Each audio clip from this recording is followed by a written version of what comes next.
paid off the loan for my dad's car, which I successfully totaled. How long did you work as a guide? I'm actually still working. Maxim, when are you coming to get your paycheck? And this is in January. I'm like, man, I don't even need it. I have tips. They left me like $2,000 in tips. Like I always say, back home they're directors and all that, but here he's just a guy in shorts and flip-flops who sometimes can't even order food because he doesn't know the language. My job is just to do what I know how to do, and I do it. I think, yeah, people become entrepreneurs out of necessity, probably, or circumstances. We'll expose all the corrupt officials. Got it? We'll expose them all. Thailand?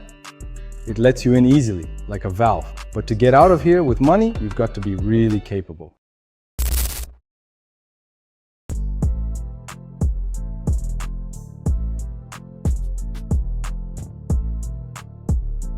Welcome to our channel about homes. This is Phuket. Today we have a new guest, Maksim, who flew to the island with absolutely no money and founded his company, Treasure Island, completely from scratch. It is the largest company for selling excursions. Maksim Kurtov is an entrepreneur who has been living and working in Phuket for 18 years. He chose tourism as his career while he was still young and even earned a degree in the field. During his studies, he completed an internship in Turkey, where he worked as an entertainer and a hotel representative. In 2007, Maksim moved to Thailand and started working in luxury travel. He welcomed guests at the airport, organized their holidays, led private tours, and personally assisted clients through their stay. A few years later, the company he worked for shut down. Maksim had a choice: find another job or start his own business. He chose the second option and founded a travel company called Treasure Island. What started as a small office eventually grew into the one of Phuket's largest travel companies, with a network of offices across the island. Today, Maksim's clients include well-known celebrities, influencers, and entrepreneurs. Maksim, hello. Hello. We've come to visit you. We want to see your house. How do you live? Let's go. Show us around. This is a tasty gift for you from your family. Thank you. How many people are there? There are 6 of us in total, but not everyone is home right now. I guessed wrong twice, But not everyone is home right now. Really?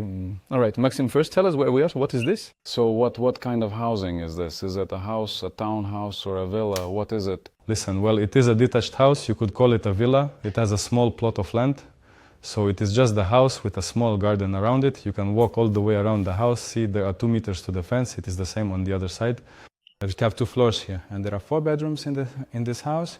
There's a bedroom on the first floor, but we mostly use it as a laundry room, and we have 3 more bedrooms upstairs. Actually, we are in the Kukeva area, which is the center of the island, near the British school. So this is where we live. We have been living here for a year. This is a rental house. It is a rental house, yes. How much is the rent per year? We are renting per year or per month. Well, we rent this house for 110,000 baht. We are in the kitchen. Do you cook or is there a chef? I saw you have Thai staff helping out. Listen, it just sort of happened that way for us. We only cook for the soul, so to speak. I can cook something, my wife can cook something. Well, certain dishes, I don't know. Like salt some salmon, have breakfast, or make some salads. Sometimes, well, you can come up with something more fun. I see you have serious security here. Listen, it's convenient here because, in my opinion, the guys thought everything out really well. They did a great job with it. There is a common area here where you can sit and watch TV. Here is the dining area. Honestly, we don't use it. Usually everyone hangs out there. It is the usual story. Sometimes you can hang out here too, read some books. You know what I like, it is cozy here and there is room to breathe. These ceilings, they really create a sense of space. So, this is our room here. We use it more like a laundry room. Well, it's a guest room. If someone wants to come visit us, we can set it up and they can sleep here. You can't go anywhere here in Phuket and there's no good salo here. You have to buy pork fat and cure it yourself. I mean, our guys try to get creative. They try to boil it with some spices or do something with garlic. I've tried everyone's, but in Phuket it's just not the same. You think so? Now we'll check it out. I'm glad I stopped by. Listen, this is delicious. I feel so sorry for our producer and cameraman. I think they're drooling. Want some? Well, that is a solid 10. It is very delicious. I am from a normal family, a regular one, right? Well, so you are self-made. Yes, what you have. My mom worked as a kindergarten teacher. Dad had various other jobs, all sorts of things. Well, Dad is a hard worker. He just knows how to work. Well, just like me. Maxim, so you arrived here 2007. So what? How did you start working and earning money? Listen, well, first of all, before that, how did you decide to stay here? In 2005, what was the beginning like? I earned some money. I bought myself a computer. I mean, I earned money in Turkey. I worked in Bodrum. I came to Russia, returned, I bought myself a PC, renovated my room, and paid off the loan for my dad's car, which I had successfully destroyed. I do not know before or after, but the point is, yes, I bought myself a computer, downloaded Skype, and started hitting up basically everyone who spoke Russian in Thailand and Vietnam. I mean, I just found like some Vietnamese photographers there, and well, I'd ask them things, chat with them. For me, imagine it was like talking to a person. Well, this was 2005. For me, it was all super amazing. Just wow, there were so many emotions, and that is how I met them. Back then, there were two companies here, Tyrus and Rushom, and I was talking with them there. I said, I'll be finishing college soon, finishing the season in Turkey, and since my time has freed up, I can work in different places now. Well, the idea was that I would be a guide, touring, traveling the world, and organizing all that action. That is how I ended up here. There was a company called Tyros, and they invited me. Before I came here, I had already bought a ticket for, well, when is the peak season here? It starts on December 20th. I had bought a ticket for the 15th or somewhere around that time in December to fly here. I bought the ticket and flew here. They met me at the Phuket airport. I remember one time I got into a taxi and was heading to the office. And the first thing was that traffic here goes on the other side. So I was stomping on the floor, braking as hard as I could. I arrived around 3 in the afternoon and met with my managers, and we had, well, they showed me around a bit where I was exactly. Honestly, it was even hard for me. I didn't have a picture of where this was on the map. For some reason, I hadn't even looked into it. Well, there wasn't really a clear picture like there is now. Huh? And that was it. At 5 in the evening, they tell me, that's it, you're going on a tour today. I was like, what do you mean? They said, it's fine, there are tourists, you'll meet them. I went to Fantasy, and that's how it all began. There was a married and there was a married couple, and I started traveling with them. I arrived ready to work for the company right away, and the terms were more or less clear to me. Good. 2007, you arrived and started working as a guide. How long did you work as a guide? Do I still work as a guide? Well, of course, I'm happy to go somewhere myself with good people. I think the way you tell so many stories, hardly anyone else has that. Listen, yes, there are really a lot of great guys among the guides on the market. Actually, if we talk about how the company appeared later, that is what the difference was, what my experience in Turkey was versus my experience here. It's that here I immediately started working, let's say, with what is known as FIT, right? Like fly independent travelers. Well, you could say these are individual families, right? Where a family plans their trip, they just book their hotel and flight in advance. So you meet them at the airport and basically you sell them their entire vacation. You go on excursions with them yourself and you accompany them everywhere. That gave me the opportunity to see what a person needs and when those needs arise during their vacation. Because when you do only a part of the job from a distance, like selling or being a transfer guide or doing other small tasks, it is all just fragmented pieces. And I had the opportunity to see and feel that because I was always right there with them, and that became the foundation for the service at the Treasure Island company later on. How much were you earning back then? Listen, I love to brag. There was this experience when we had an accountant named Lena. She calls me and says, Maxim, when are you coming to pick up your salary? And this was in January. I said, Lena, I don't need it. Keep it. It will be safer with you because I had tips. People were very generous. I mean, I had tips once. I was even tipped $2,000. I mean, what are we talking about? That's the kind of thing you really remember. Otherwise, of course, you're always doing something, selling. You've always got exchange rates, other things. People often pay in dollars here instead of baht. They don't exchange them. So, well, there's money to be made. Being a guide gives you the chance to meet people you would never meet otherwise. For example, 100%. And here they open up differently because they are on vacation. As I always say, back home they are directors and so on. But here he is just a guy in shorts and flip-flops who sometimes cannot even order food because he does not know the language. Well, that was back then. Now, of course, there are many tools. Rebe, tell me please now, why do all smart people lose their hair? You see, they work hard with their heads and the hair just doesn't take root there. Rebbe, then why do you have such a thick head of hair? And I, my son, do not work, I only think. I met Yakunin, yes, from Russian Railways, and we were meeting him together with the consul. He was standing right there. I asked, who are you meeting? I had a sign. I didn't know the man by sight. He said, oh, I'm meeting him too. So I'm standing there thinking, wow, what kind of important person is about to show up? But just a regular guy walked out. And for me, of course, just imagine you're here at first like, wow, well, it seems, yes, this whole social circle where you imagine something about this person. In the end, it's just a simple, ordinary person talking to you just the same. Max, hi. How are things here? How long have you lived here? Well, just normal questions, normal needs. That's when I realized for myself that it doesn't matter at all. My task is just to do what I know how to do, and I do it. And who else among famous people have you had? You and the company. Listen, well, there are people I could name, I can't say. No need, right? Olga Buzova vacationed with us twice. There were guys from Comedy Club, Demis Karibidis, that tall girl Lena, I don't remember her last name, Ida Galic, Nastasia Samburskaya was there. So this here is my daughter's room, but since she left for Russia, well, everything is kind of here. How old is your daughter? 16. Moving on, here we have... Show me your room, Platon. May I? Thank you. Cool, you have.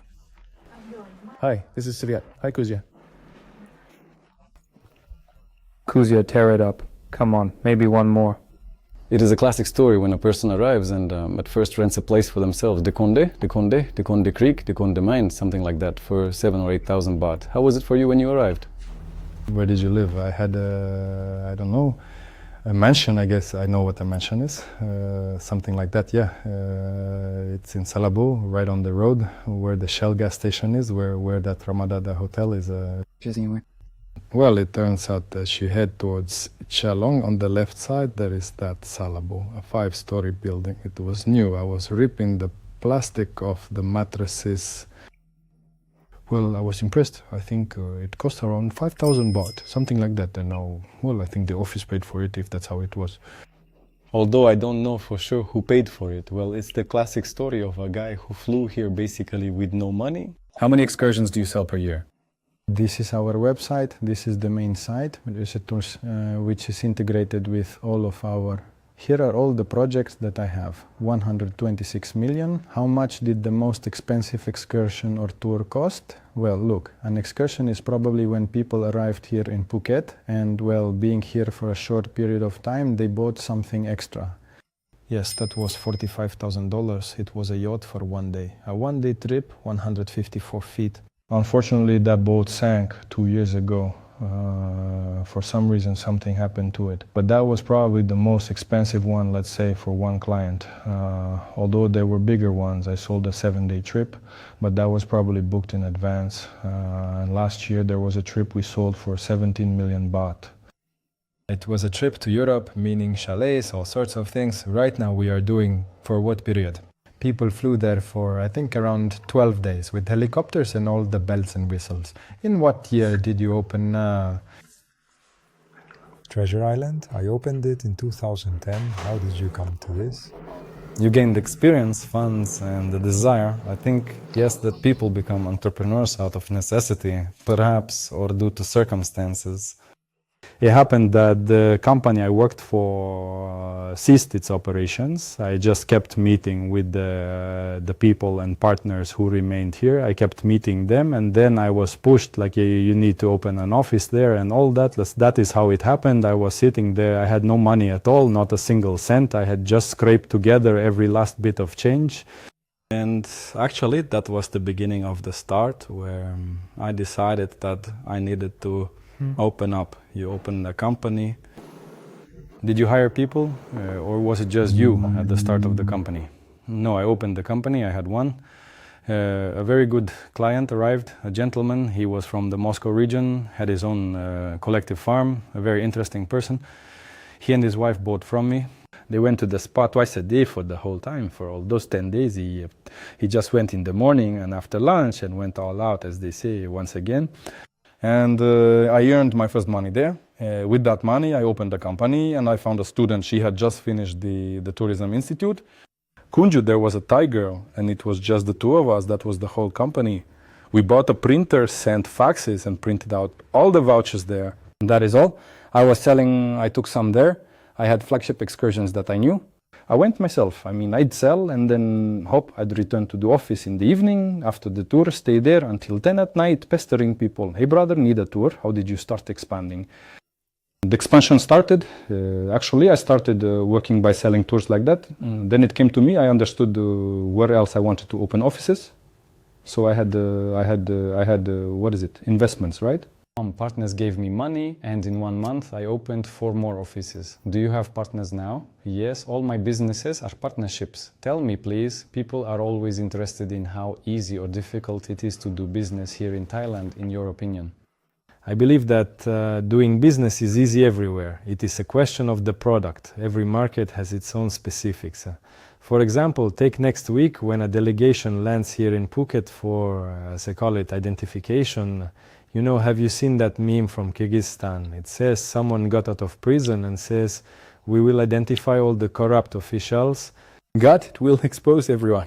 It's the same thing here. The guys will arrive and start exposing everyone who's setting up those shell companies and so on.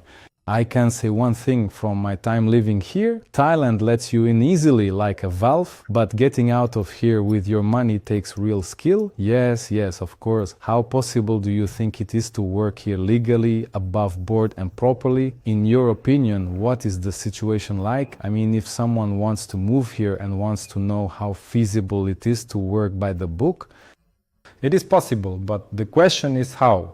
The first rule is you have to register a company. In any case, if you can find a real partner, a genuine partner who will invest with you and understand things. And such projects do exist. Take Sanya Art House, for example. He has that very zen where both people understand, both strive, and both influence the company's growth, each from their own side. It is the same in my situation. I have a Thai partner who handles things here. I handle the marketing from the Russian side, bringing Russian-speaking clients here. We have collaborations, a Thai company here and a Russian company.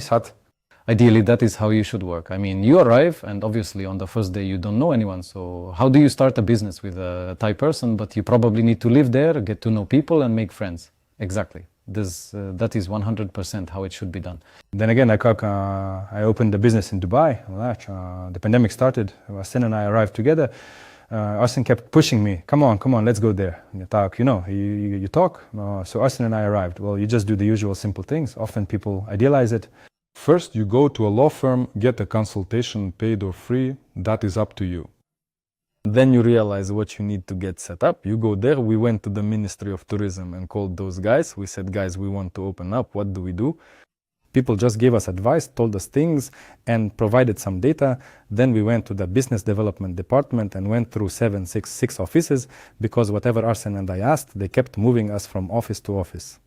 We realized that this bureaucracy is the same all over the world. This idealization that some magical people live there, no, they didn't know either. These didn't know. These say one thing, those say another. So all of that just vanishes. I can already feel how it will end. You realize that you are down on earth.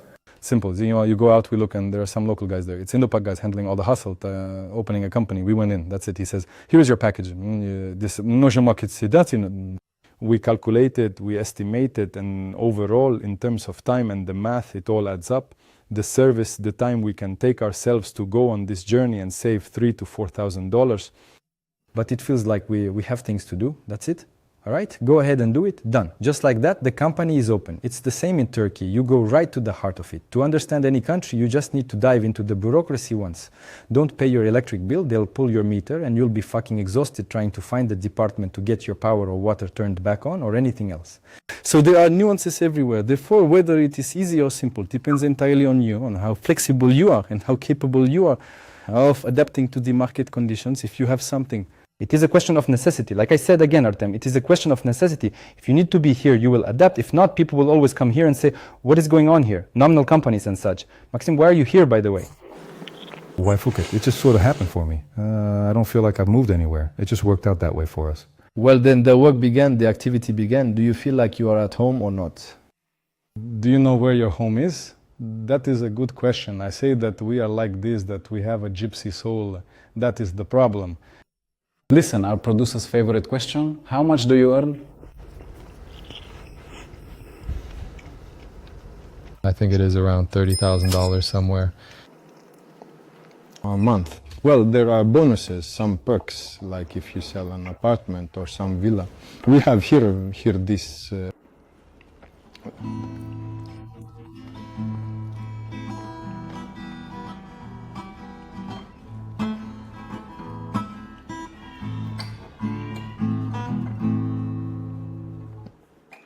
soulful. You think so? No, I'm just messing around, remembering some old stuff.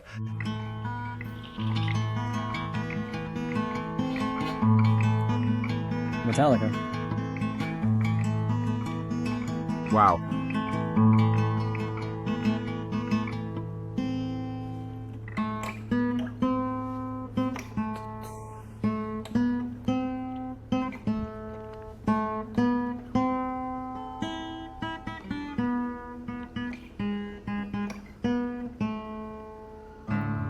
Unforgettable. Thank you so much. Listen, you have a very soulful vibe. I got to know you better, and you've become closer to me. You know, for me, this conversation was quite deep. You have so many philosophical thoughts, and I really enjoyed being with you. Thank you so much. My pleasure. And thank you, especially for sharing so openly about such delicate things. Not everyone is ready for that, right? Thank you. I hope this will be useful to someone. Yes, guys, thank you for watching until the end. Please like, subscribe to our channel, and be sure to leave comments about what you liked and what you didn't like. Talk about what you would like to improve or what questions to ask our next guests. And by the way, I forgot to ask you, let's give a gift to our viewers. Perhaps you could offer, I don't know, a promo code for a discount on some tours or something else. Anything you like. Or let's say, I don't know, a half-hour chat over coffee if someone needs your you know, mentorship. No problem. By the way, I saw this yesterday. Ruslan Gamzatov and I were talking. He sent me a prompt and said, take a look at what else you can squeeze out of your experience. So I asked the question, and out of 20 possible options, one was that I should sell consulting.